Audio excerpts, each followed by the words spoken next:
Hello internet, we both know why you're here. This is going to be something that is going to take the process of making Prosaide transfers down from 3 weeks to overnight. Mind you, this is definitely not the best way. Some people would say not the smartest way of doing this, but it is the fastest way if you need something overnight. To start, I'm going to have a really basic clay sculpt. If I decided we're just going to do like some eyebrows, we'll just do some like kind of angry looking eyebrows. I cleaned off where I was going to put the clay on my left cast with 99% alcohol to have it nice and clean. And I just went to town, carving out some basic angry brows and kind of like a nice wrinkle in the middle with a kind of poking out glabella. This could have been done on a flat surface because once again these are very basic, but I just wanted an idea of scale, which is why I did them on the life cast. After I had the look that I wanted, then I gently peeled them off.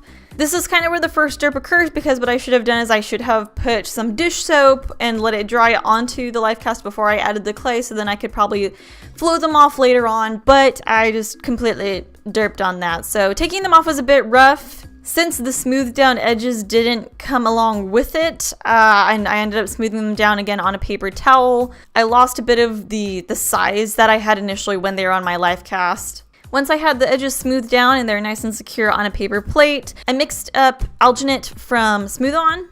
It was roughly equal parts water and powder. The stuff sets pretty dang quick. I want to say that it was set within 5 minutes. After it was set, I gently peeled it off of the clay.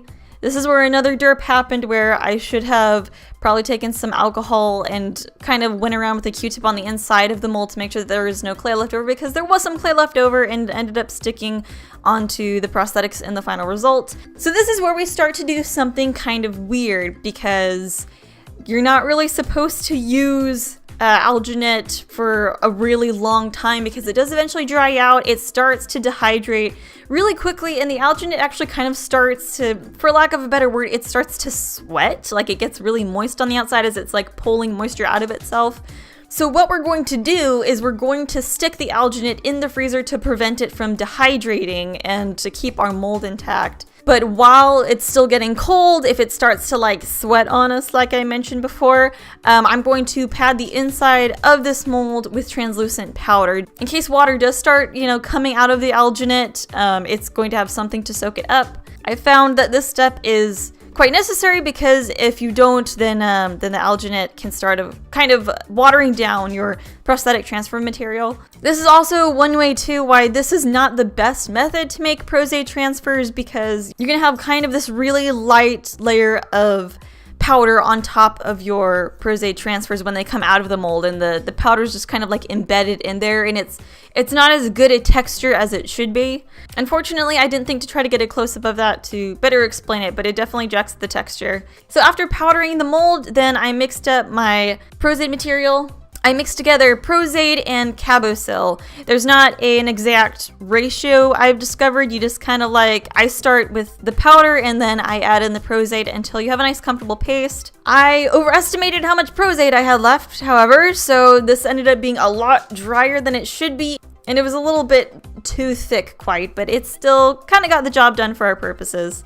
There's also another bork that I should have mentioned that made application a little bit difficult later on, which is whenever I put the clay onto the paper towel, what I should have done is put a layer of flashing around it, because then what I would have made my mold, we would have had this nice pool to kind of collect any excess Prosaide material.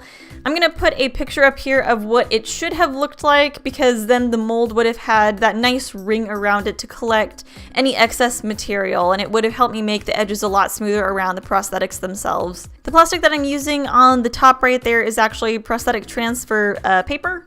You can get a 10-pack of this stuff from prosthetictransfermaterial.com. Once I had the plastic laid on top of it, then I took kind of this metal scrapey thing I got from Dollar Tree, and I tried to kind of squeegee it as flat as possible around the edges. This was definitely a challenge without the flashing around the sides. It would have been a lot faster. It would have been a lot less messy. Once I had it as good as I could get it, then I popped it in the freezer overnight. I ended up sitting in there, I want to say 12 or 13 hours. I took it out in the morning and I got a pan of hot water, and then I placed our alginate mold thing inside of the water so that it would defrost. And once it defrosted, our prosthetics kind of just slipped right out and it was nice and stuck onto our transfer paper. And once you've got it released like that, I set it in a windowsill to kind of just sit there for an hour or so. I was a bit worried about dabbing it with paper towels or something because since, you know, this is basically just thickened adhesive, I was a bit worried about it, you know, anything sticking to